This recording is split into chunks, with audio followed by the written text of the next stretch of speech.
금강경 대장정 그 첫 번째 시간입니다. 우리는 앞서 화엄경, 법화경 같은 웅장한 대승경전을 만났습니다. 하지만 금강경의 시작은 아주 담백합니다. 배경은 사위국 기원정사. 때가 되자 부처님은 가사를 입고 바루를 들고 마을로 나가 밥을 빌어 오십니다.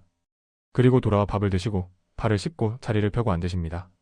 이것이 금강경의 첫 장면입니다. 왜 굳이 이런 일상을 보여주셨을까요? 진리는 먼 곳에 있는 것이 아니라 밥 먹고 옷 입는 너의 일상 속에 있다는 것을 몸소 보여주신 것입니다. 이 평범함 속에서 수보리 존자가 일어나 위대한 질문을 던집니다. 부처님 마음을 어떻게 머물러야 하며 번뇌를 어떻게 항복받아야 합니까? 이에 대한 부처님의 대답은 충격적입니다.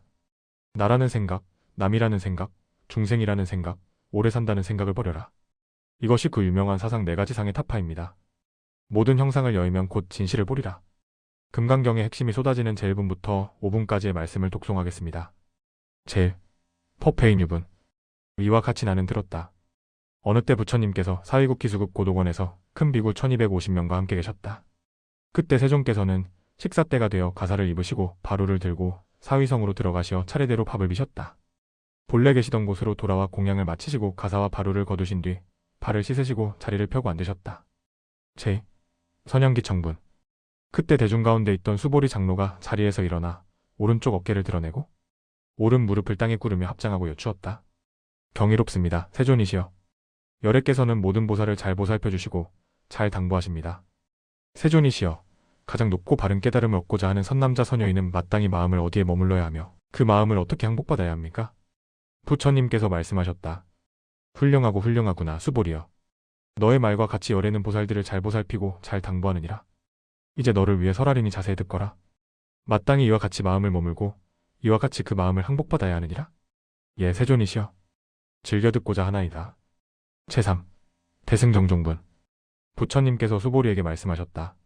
모든 보살마살은 마땅히 이와 같이 마음을 항복받아야 한다. 세상의 모든 중생들, 알에서 태어난 것, 태에서 태어난 것, 습기에서 태어난 것, 변화하여 태어난 것, 생각이 있는 것, 생각이 없는 것, 생각이 있는 것도 아니고 없는 것도 아닌 것들을 내가 다 완전한 열반 무여열반에 들게 하여 구제하리라. 이와 같이 헤아릴 수 없이 많은 중생을 구제하였으나 실제로는 한 명의 중생도 구제받은 자가 없다. 왜냐하면 수보리여, 보살에게 나라는 생각, 남이라는 생각, 중생이라는 생각, 오래 산다는 생각이 있으면 곧 보살이 아니기 때문이니라. 제4. 묘행무주분. 또한 수보리여. 보살은 어떤 대상에도 집착함이 없이 보시해야 한다. 모양에 집착하지 말고 보시해야 하며 소리, 냄새, 맛, 감촉, 마음의 대상에도 집착하지 말고 보시해야 한다. 수보리여, 보살은 마땅히 이와 같이 보시하되 어떤 상에도 머물지 않아야 한다. 왜냐하면 만약 보살이 상에 머물지 않고 보시하면 그 복덕은 가히 헤아릴 수 없기 때문이니라. 제5. 열애실견분. 수보리여, 너는 어떻게 생각하느냐? 몸의 형상으로서 열애를 볼 수 있겠느냐? 아니옵니다. 세존이시여. 몸의 형상으로는 열애를 볼 수 없습니다. 왜냐하면 열애께서 말씀하신 몸의 형상은 곧 몸의 형상이 아니기 때문입니다. 부처님께서 수보리에게 말씀하셨다. 무릇 형상이 있는 것은 모두가 허망하다. 만약 모든 형상이 형상이 아님을 보면 곧 열애를 보리라. 여러분, 금강경의 첫 번째 가르침 어떠셨나요? 수많은 중생을 구제했지만 구제받은 사람은 하나도 없다. 그리고 그 유명한 범소유상 개시어망 무릇 형상이 있는 것은 다 허망하다. 내가 좋은 일을 했다는 생각, 내가 훌륭한 사람이라는 생각. 금강경은 이 생각마저 아상이라며 가차없이 깨부숩니다. 내가 했다는 마음 없이 베풀 때 비로소 그 공덕이 우주만큼 커진다는 것입니다. 오늘 하루 누군가를 도우면서 내가 도와줬어라는 마음을 0.1초 만에 지워버리는 연습을 해보시면 어떨까요? 그 순간 여러분은 금강경을 실천하는 보살입니다. 다음 제2부에서는 도대체 이 어려운 진리를 누가 믿을 수 있습니까? 라는 수보리의 걱정과 그에 대한 부처님의 명쾌한 답변이 이어집니다. 다음 영상에서 뵙겠습니다. 금강경 대장정 두 번째 시간입니다. 지난 1부에서 부처님은 모든 형상은 가짜다. 내가 했다는 생각을 버려라라고 하셨습니다. 너무나 파격적인 가르침이라 수보리 존자는 걱정이 앞섭니다. 세존이시여, 미래의 중생들이 이 말씀을 듣고 과연 믿음을 낼 수 있겠습니까? 이에 부처님은 단호하게 말씀하셨습니다. 그런 소리 하지 마라. 비록 2500년 뒤의 말세라 하더라도 지혜로운 자는 이 말을 듣고 진실임을 알 것이다. 2부에서는 금강경의 핵심 사상인 공이 더 깊어집니다. 강을 건넜으면 뗏목을 버려야 하듯이 부처님의 가르침조차 집착하지 말고 버려야 한다는 뗏목의 비유. 그리고 육조해능 스님을 깨달음으로 이끌었던 그 유명한 한마디. 응무소주 이생기심, 마땅히 머무는 바 없이 그 마음을 내지니라. 집착 없는 자유로운 마음의 경지, 제6분부터 10분까지의 말씀을 독송하겠습니다. 제6. 정신이 유분. 수보리가 부처님께 여쭈었다. 세존이시여, 훗날의 종생들이 이와 같은 말씀을 듣고 참된 믿음을 낼 수 있겠습니까? 부처님께서 말씀하셨다. 수보리여, 그런 말을 하지 마라. 열애가 인멸한 뒤 500년 뒤 말세에도 계율을 지키고 복을 닦는 자는 이 말에 신심을 낼 것이다. 그들은 하나, 둘, 서너 부처님께 성근을 심은 것이 아니라 이미 무량한 부처님 처소에서 성근을 심었기에 이 말을 듣자마자 믿음을 내느니라. 수보리여, 또한 그들은 법이라는 생각에도 집착하지 않고 법이 아니라는 생각에도 집착하지 않는다. 왜냐하면 법에 집착하면 곧 아상에 빠지는 것이기 때문이다. 너희는 나의 설법을 뗏목과 같이 여겨라. 강을 건넜으면 뗏목을 버려야 하거늘 하물며 법이 아닌 것임이라. 제7. 무등무설분. 수보리여, 열애가 가장 높고 바른 깨달음 안욕타라 삼맥삼보리를 얻었느냐? 열애가 설한 법이 있느냐? 수보리가 대답했다. 제가 부처님의 뜻을 알기로는 정해진 법이 없어 이름할 수 없나이다. 열애께서 설하신 법은 취할 수도 없고 말할 수도 없으며 법도 아니고 법 아님도 아닙니다. 제8. 의법출생분. 수보리여, 만약 어떤 사람이 삼천대천세계의 칠보를 가득 채워보시 한다면 그 복이 많겠느냐? 매우 많습니다. 세존이시여.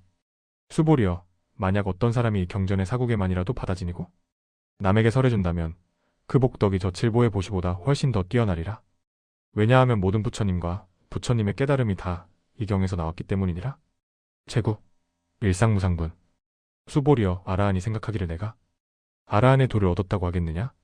아니옵니다. 세존이시여. 아라한은 아무 것에도 집착하지 않는 자를 말합니다. 만약 내가 아라한이다라는 생각을 낸다면 그것은 곧 아상, 인상, 중생상, 수자상에 집착하는 것입니다. 제10. 장엄정토분. 부처님께서 말씀하셨다. 수보리여, 내가 옛적에 연등불 처소에서 법을 얻은 바가 있느냐? 아니옵니다. 얻은 바가 없습니다. 수보리여, 보살이 불국토를 아름답게 꾸민다고 하겠느냐? 아니옵니다. 장엄한다는 것은 곧 장엄하는 것이 아니오 그 이름이 장엄일 뿐입니다. 그러므로 수보리여, 모든 보살마하살은 마땅히 이와 같이 청정한 마음을 내야 한다. 형상에 머물러서 마음을 내지 말고 소리, 냄새, 맛, 감촉, 법에 머물러서 마음을 내지 말아야 한다. 마땅히 머무는 바 없이 그 마음을 낼지니라. 여러분, 금강경 최고의 명언이 나왔습니다. 응무소주 이생기심. 머무는 바 없이 마음을 내라. 우리는 보통 사랑하면 사랑에 머물러 집착하고 미워하면 미움에 머물러 괴로워합니다. 하지만 부처님은 말씀하십니다. 마음을 쓰기는 쓰되 거울처럼 써라. 거울은 붉은 꽃이 오면 붉게 비추지만 꽃이 사라지면 붉은 빛을 남기지 않습니다. 일하고 사랑하고 최선을 다하되 그 결과나 감정의 찌꺼기를 남기지 않는 쿨한 마음. 그것이 바로 머무는 바 없는 마음입니다. 오늘 누군가에게 서운한 마음이 드셨나요? 거울처럼 비추고 쓱 닦아내버리십시오. 그게 바로 금강경의 지혜입니다. 다음 제3부에서는 몸이 갈기갈기 찢기는 고통 속에서도 화를 내지 않았다는 부처님의 전생 이야기, 인욕의 극치를 보여주는 제11분부터 16분까지의 내용이 이어집니다. 다음 영상에서 뵙겠습니다. 금강경 대장정 세 번째 시간입니다. 지난 2부에서 머무는 바 없이 마음을 내라는 가르침을 배웠습니다. 하지만 현실에서 마음을 비우기란 쉽지 않습니다. 누가 나를 욕하거나 때리면 즉시 화가 치밀어 오르죠. 제3부에서 부처님은 그 실천의 극한을 보여주십니다. 부처님의 전생 이야기입니다. 과거 인욕선인으로 수행하던 시절 가리왕이라는 포악한 왕에게 몸이 갈기갈기 찢기는 끔찍한 일을 당했습니다. 보통 사람이라면 원한을 품고 저주를 퍼부었겠죠? 하지만 부처님은 그 순간조차 나라는 생각 아상이 없었기에 조금도 화를 내지 않았다고 합니다. 또한 제16분에서는 아주 놀라운 반전의 가르침을 주십니다. 네가 금강경을 공부하는데도 남들에게 무시당하고 욕을 먹느냐? 축하한다. 그 덕분에 내가 지옥에 갈 무거운 죄업이 지금 다 사라지고 있다. 고통을 축복으로 바꾸는 기적의 논리. 제11분부터 16분까지의 말씀을 독송하겠습니다. 제11. 무의복승분. 수보리여, 겐지스강 항아에 모래알 수처럼 많은 겐지스강이 있다면 그 모든 강에 있는 모래알 수가 얼마나 많겠느냐? 매우 많습니다. 세존이시여. 수보리여, 만약 어떤 사람이 저 모래알 수만큼 많은 삼천대천세계의 칠보를 가득 채워보시 한다면 그 복이 많겠느냐? 매우 많습니다. 세존이시여. 부처님께서 말씀하셨다. 만약 선남자 선여인이 이 경전의 사국에만이라도 받아지니고 남을 위해 설해준다면 그 복덕이 저 칠보로 보시한 복보다 훨씬 더 수승하니라. 제12. 존중정교분. 또한 수보리여, 이 경전의 사국에만이라도 설하는 곳이 있다면 그곳은 바로 부처님을 모신 성스러운 탑과 같으니라. 하늘과 사람과 아수라가 모두 공양할 것이거늘 하물며 이 경전을 온전히 받아 지니고 독송하는 사람이매라. 수보리여, 그 사람은 최상의 희유한 법을 성취할 것이니라. 제13. 여법 수집은? 수보리가 여쭈었다. 세존이시여, 이 경의 이름을 무엇이라 하며 저희가 어떻게 받들어지녀야 합니까? 후 부처님께서 말씀하셨다. 이 경의 이름은 금강바냐바라미타이니 이 제목으로 너희는 받들어지녀라. 왜냐하면 수보리여, 열애가 설한 바냐바라미타는 곧 바냐바라미타가 아니요 그 이름이 바냐바라미타이기 때문이니라. 제14. 이상정멸분. 그때 수보리가 이 경의 말씀을 듣고 깊이 이해하여 감격의 눈물을 흘리며 여쭈었다. 경이롭습니다. 세존이시여, 제가 지혜의 눈을 얻은 이래로 이런 경전은 처음 듣나이다. 만약 어떤 사람이 이 경을 듣고 청정한 믿음을 낸다면 그는 제일가는 희유한 공덕을 성취할 것입니다. 부처님께서 말씀하셨다. 그러하다 수보리여, 만약 내가 전생에 가려왕에게 몸을 베이고 지킬 때 나에게 아상, 인상, 중생상, 수자상이 있었다면 마땅히 성을 내고 원한을 품었을 것이다. 그러나 나는 그때 아무런 상이 없었으므로 화를 내지 않았다. 그러므로 보살은 마땅히 모든 상을 떠나서 안욕타라 삼맥삼보리심을 발해야 하느니라. 형상에 머물지 말고 마음을 내지니라. 제15. 지경공덕분. 수보리여, 만약 어떤 사람이 아침, 점심, 저녁으로 겐지스 강에 모래알 수만큼 자신의 몸을 바쳐보시하기를 무량겁 동안 하더라도 이 경전의 말씀을 듣고 믿어서 거스르지 않는 폭보다는 못하느니라. 하물며 이 경을 쓰고 받아 지니고 읽고 외우며 남을 위해 해설해주는 복이매라. 이 경의 공덕은 말로 다 할 수 없고 생각으로 헤아릴 수 없느니라. 제16. 능정업장분. 또한 수보리여, 만약 선남자 선여인이 이 경을 받아 지니고 읽고 외우는데도 남들에게 천대와 멸시를 당한다면 이 사람은 전생에 지은 죄업으로 마땅히 지옥에 떨어져야 할 것이나 지금 세상 사람들에게 멸시를 받은 공덕으로 전생의 죄업이 즉시 소멸하고 마땅히 깨달음을 얻게 될 것이니라. 여러분, 제16분의 말씀이 참으로 큰 위로가 되지 않습니까? 남들이 너를 무시하느냐? 억울해하지 마라. 그 덕분에 내가 지옥에 갈 뻔한 큰 죄가 지금 싹 사라지고 있는 중이다. 이것이 바로 액땜의 원리입니다. 지금 겪는 고통을 버리라고 생각하지 말고 내 묵은 빚을 갚는 중이구나, 내 업장이 씻겨나가는 중이구나 하고 받아들이는 것. 그 순간 고통은 더 이상 고통이 아니라 수행이 됩니다. 몸이 찢기는 아픔조차 나라는 생각을 버려 이겨내신 부처님처럼 우리도 인생의 크고 작은 상처들을 금강석 같은 지혜로 쿨하게 넘겨버리면 어떨까요? 다음 제4부에서는 내 마음을 나도 모르겠어요 라는 분들을 위한 가르침, 과거의 마음도 현재의 마음도 미래의 마음도 잡을 수 없다는 심심한 이치에 대해 알아보겠습니다. 다음 영상에서 뵙겠습니다. 금강경 대장정 반환점을 돌아 4번째 시간입니다. 우리는 살면서 수없이 많은 번뇌에 시달립니다. 옛날에 내가 왜 그랬을까? 왜 하는 후에 앞으로 어떻게 살지? 왜 하는 불안. 이 모든 것이 바로 마음 때문입니다. 제4부에서 부처님은 이 마음의 실체를 적나라하게 파헤치십니다. 제18분 일체동관분에서 부처님은 말씀하십니다. 지나간 마음도 잡을 수 없고 현재의 마음도 잡을 수 없고 다가올 마음도 잡을 수 없다. 이것이 그 유명한 삼신불가득입니다. 이미 지나간 것은 없어서 못 잡고 아직 안 온 것은 없어서 못 잡고 현재는 찰나의 순간이라 머물지 않아 못 잡습니다. 잡을 수 없는 마음에 얽매여 괴로워하는 우리에게 주는 최고의 처방전. 또한 부처님은 내가 설한 법은 없다는 충격적인 선언까지 하십니다. 깨달음의 절정으로 향하는 제17분부터 21분까지의 말씀을 독송하겠습니다. 제17. 구경무합은. 수보리여, 가장 높고 바른 깨달음을 얻고자 하는 선남자 선여인은 마땅히 이와 같이 마음을 가져야 한다. 나는 일체 중생을 멸도하리라. 그러나 한 명의 중생도 멸도된 자가 없다. 왜냐하면 만약 보살에게 자아, 인격, 중생, 수명이라는 상이 있다면 곧 보살이 아니기 때문이니라. 수보리여, 실로 안욕타라 삼맥삼보리라는 법이 있어서 열애가 그것을 얻은 것이 아니니라. 제18.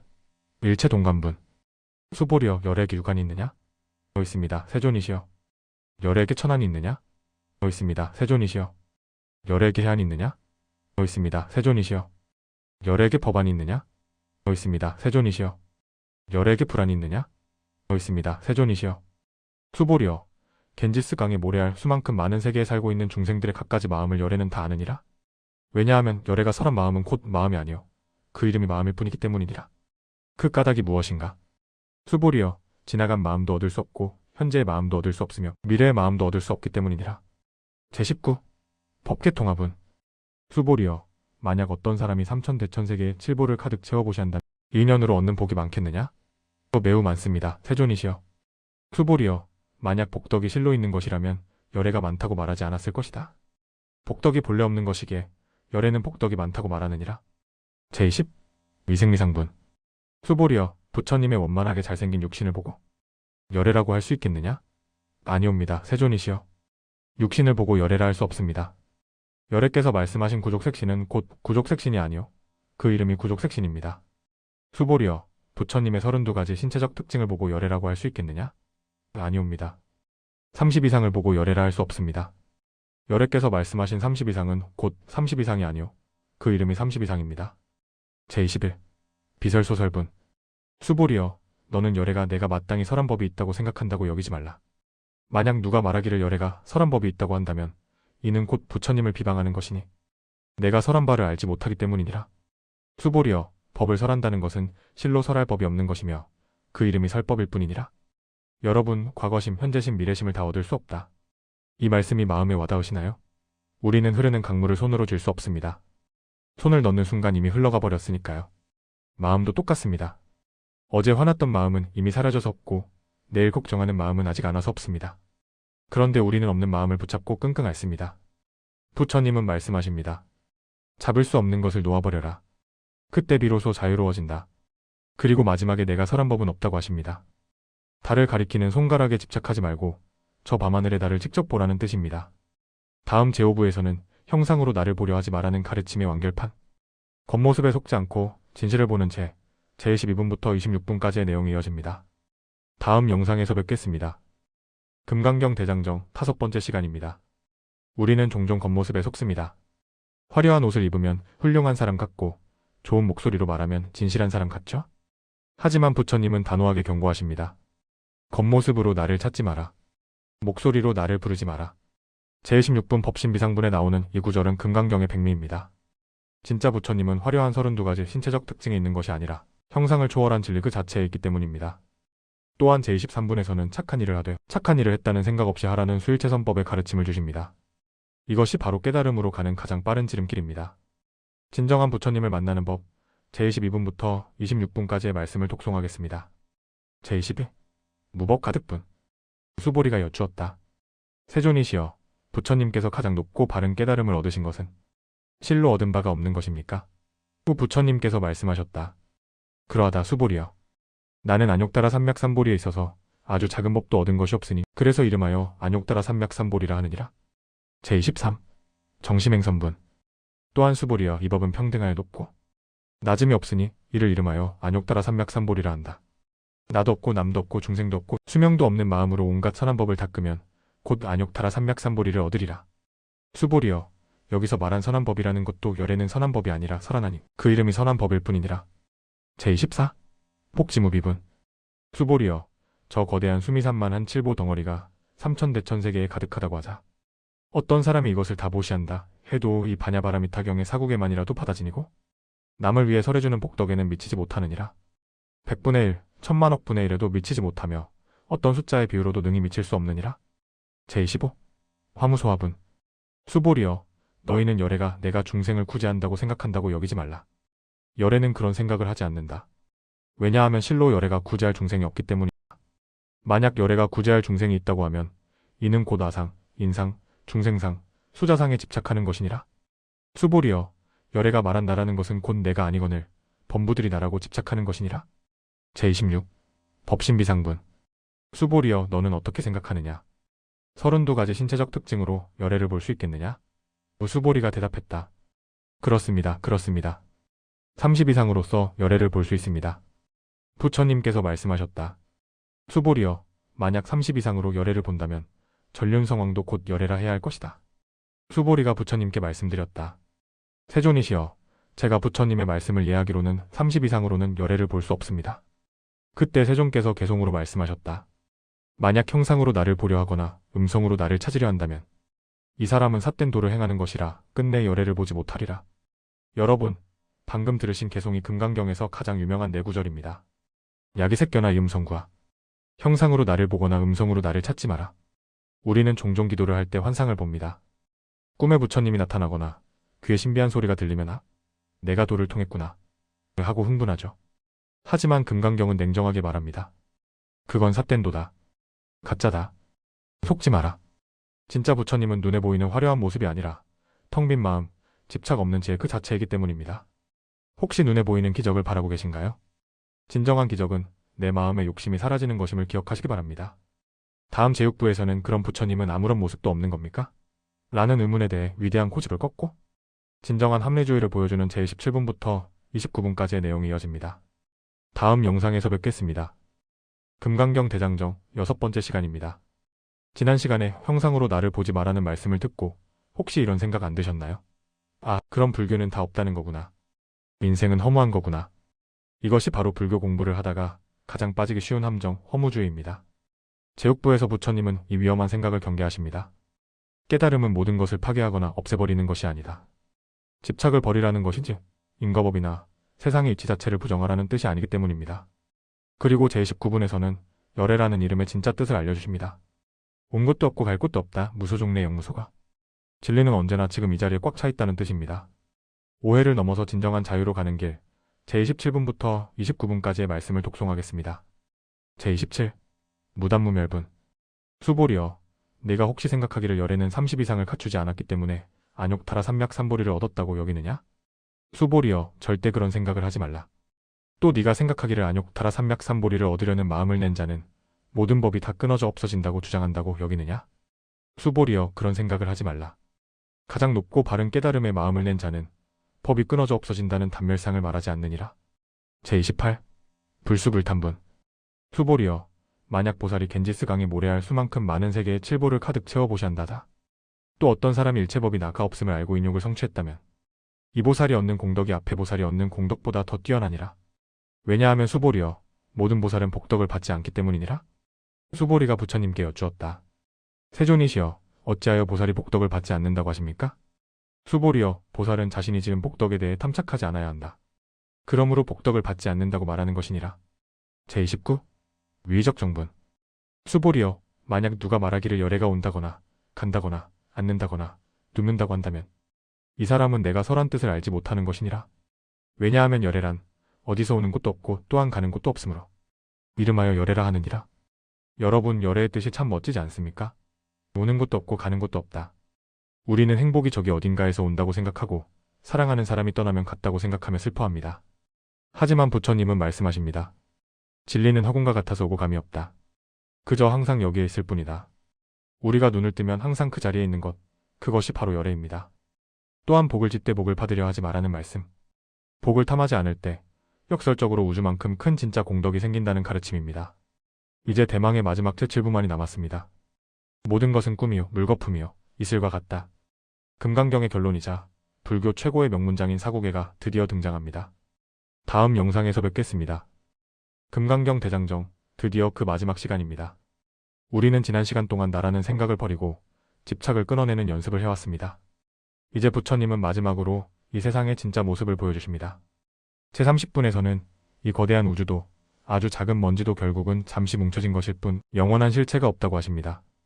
우리는 내 몸, 내 가족, 내 재산이 영원할 것처럼 꽉 쥐고 있지만 부처님은 그것은 말로 할 수 없는 것이거늘 범부들이 탐내고 집착한다며 안타까워하십니다. 그리고 마침내 제32분, 금강경의 결론이자 우리 인생을 관통하는 최고의 명문장이 터져나옵니다. 이 세상 모든 것은 꿈과 같고 환상과 같고 물거품과 같고 그림자와 같다. 꿈속에서는 괴물이 무섭고 보석이 탐나지만 꿈을 깨면 아무것도 아니듯. 우리 인생의 희로애락도 집착할 것이 못 된다는 최후의 가르침. 그 가슴 벅찬 마지막 말씀을 독송하겠습니다. 제30. 미라비상분. 수보리여, 만약 어떤 사람이 3천대천세계를 빻아서 티끌을 만든다면 그 티끌이 많겠느냐? 매우 많습니다. 세존이시여. 그러나 그 티끌들은 실제 하는 것이 아니기에 부처님께서 티끌이라 하셨습니다. 3천대천세계도 곧 세계가 아니요 그 이름이 세계일 뿐입니다. 수보리여, 하나로 뭉쳐진 모습이라는 것은 말로 설명할 수 없는 것이거늘 범부들이 그 현상에 탐착할 뿐이니라. 제31. 직연불생분. 수보리여, 만약 어떤 사람이 말하기를 부처님이 아상, 인상, 중생상, 수자상을 설했다고 한다면 이 사람이 나의 뜻을 아는 것이겠느냐? 아니옵니다. 세존이시여. 그 사람은 열애의 뜻을 알지 못하는 것입니다. 열애께서 말씀하신 아상, 인상, 중생상, 수자상은 곧 그것이 아니요 그 이름일 뿐이기 때문입니다. 수보리여, 안욕타라 삼맥삼보리심을 낸 자는 세상의 모든 법을 마땅히 이와 같이 알고 이와 같이 보며 이와 같이 믿고 이해하여 법이라는 생각조차 내지 말아야 하느니라. 제32. 응아비진분. 수보리여, 어떤 사람이 무량한 아승기 세계의 칠보를 가득 채워보시한다자. 또 어떤 선남자 선여인이 보살의 마음을 내어 이 경전의 사국에만이라도 받아 지니고 읽고 외우며 남을 위해 연설해준다면 그 복이 저 보시보다 더 뛰어나리라. 그러면 남을 위해 어떻게 설명해 줄 것인가? 설명한다는 생각조차 없이 흔들림 없이 여여해야 하느니라. 그 까닭이 무엇인가? 일체의법 인연으로 생겨난 모든 현상은 여몽한 포영 꿈과 같고 환상과 같고 물거품과 같고 그림자와 같으며 여로 여겨전 이슬과 같고 또한 번개와 같으니 응장여시관 마땅히 이와 같이 바라볼지니라. 부처님께서 이 경을 다 설하시자 장로 수보리와 비구 비구니 우바세 우바이와 세상의 모든 천신 인간 아수라들이 부처님의 말씀을 듣고 모두 크게 기뻐하며 믿고 받들어 행하였다. 여러분 모든 것은 꿈이요 이슬이요 번개와 같다. 이 마지막 개송을 가슴에 새기셨나요? 인생이 꿈이라고 해서 허무하게 살라는 뜻이 아닙니다. 오히려 꿈인 줄 알기에 악몽을 꿔도 너무 무서워하지 말고 좋은 꿈을 꿔도 너무 집착하지 말라는 뜻입니다. 꿈속의 역할놀이를 즐기되 언제든 훌을 털고 일어날 수 있는 자유인으로 살라는 것? 그것이 금강경이 우리에게 주는 마지막 선물입니다. 지난 1부부터 7부까지 이긴 여정을 함께 해주신 여러분. 여러분은 이미 금강석보다 단단한 지혜를 얻으셨습니다. 이제 세상으로 나아가십시오. 그리고 머무는 바 없이 마음을 내십시오. 지금까지 금강경 대장정이었습니다. 시청해주셔서 감사합니다. 성불하십시오.